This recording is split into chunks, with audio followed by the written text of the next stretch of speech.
Bismillahirrahmanirrahim. Assalamualaikum warahmatullahi wabarakatuh. Baiklah, pada kesempatan kali ini, saya Maila Fuadi dan kawan saya Sri Mawarni akan menjelaskan tentang Sub Al-Khamar dari Dah. Pada materi ini, kami akan menjelaskan 3 topik, yaitu pengertian Sub Al-Khamar dari Dah, dasar hukum Sub Al-Khamar dari Dah, dan sanksi Al-Khamar dari Dah. Yang pertama, Sub Al-Khamar. Khamar menurut Sayyid Sabiq, yaitu benda cair yang sudah dikenal pembuatannya dengan cara fermentasi dari biji-bijian atau buah-buahan, yang mana kandungan gula yang ada padanya berubah menjadi alkohol melalui proses persenyawaan dengan zat tertentu yang harus dicampurkan untuk terjadinya proses fermentasi tersebut. Sedangkan menurut Hasbi As-Siddiqi, khamar adalah perasan anggur atau sejenisnya yang proses menjadi minuman keras yang memabukkan, dan segala sesuatu yang memabukkan dalam khamar. Dari definisi-definisi yang telah dikemukakan oleh para ulama di atas, dapat ditarik kesimpulan bahwa khamar adalah semua jenis minuman atau zat yang memabukkan, baik yang terbuat dari anggur, kurma, madu, gandum, atau bahan lainnya, baik diminum atau dikonsumsi, sedikit maupun banyak. Yang kedua, dasar hukum khamar. Dasar hukum khamar ada 2, yaitu dari Al-Quran dan hadis. Al-Quran sendiri menjelaskan hukum tentang meminum keras secara gradual. Dimulai dengan Al-Quran Surat Al-Baqarah ayat 219 yang hanya menjelaskan bahwa khamar itu ada manfaatnya. Kemudian Quran Surah An-Nisa ayat 43 yang menjelaskan bahwa meminum minuman keras itu dilarang bagi orang-orang Islam ketika mendekati waktu salat, agar mereka melaksanakan salat tidak dalam keadaan mabuk, sehingga dapat merusak salat atau mengacaukan Al-Quran yang dibacanya.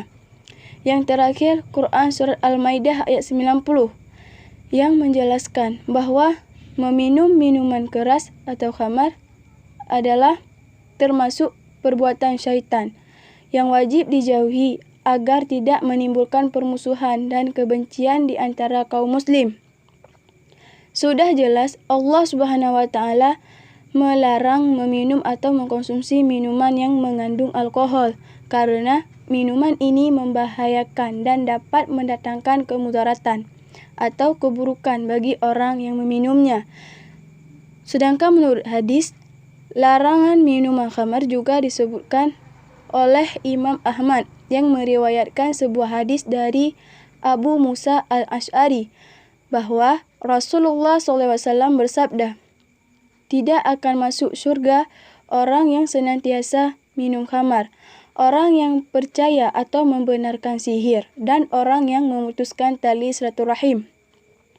Barang siapa mati dalam keadaan minum khamar atau mabuk, maka Allah kelak akan memberinya minuman dari sungai Guttah, yaitu air yang mengalir dari kemaluan para pelacur, yang baunya sangat mengganggu para penghuni neraka."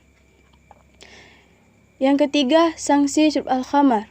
Dalam syariat Islam, siapa saja yang meminum khamar akan mendapatkan hukuman.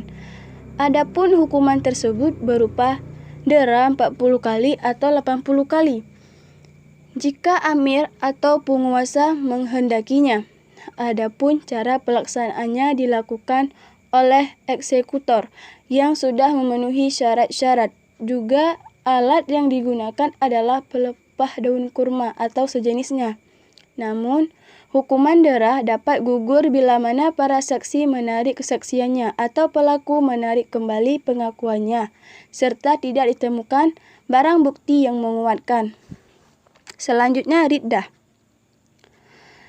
Riddah dalam arti bahasa kembali dari sesuatu yang lain.